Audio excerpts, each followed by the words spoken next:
Nə çox insanlar var, məsəl üçün Kərbalaya gedir, maddi cəhətdən də, yəni fiziki cəhətdən Kərbalaya gedir, amma mənəvi olaraq orada deyil.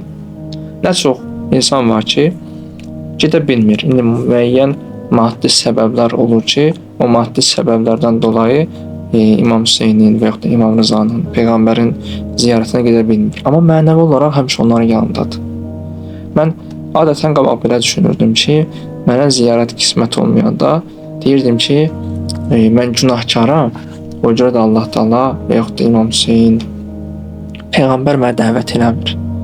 Sonra dedim ki, mən nə qədər günahkar olsam da, bu qapı mənim üzümə bağlı deyil də, açıqdır.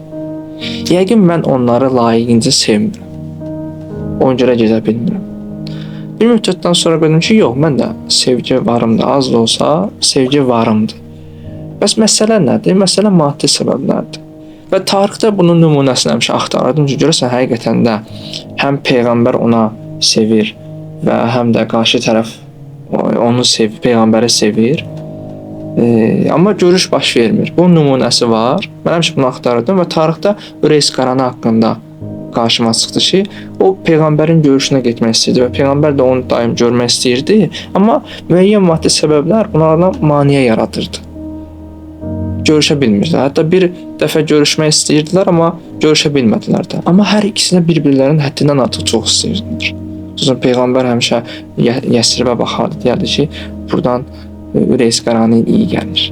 Yəni iyini hiss edərdi. Hətta belə bir kəlmə var ki, deyərdi ki, Üveys Qarani elə bir adamdır ki, o sizin yanınızda olsa diqqət ayırmazsınız. Sizin yanınızdan geçsə heç deməz ki, Üveys Qarani görəsən hardadır, neynir. Yəni maraqlanmarsınız, amma bilin, onun göydə məqamı çox böyükdür.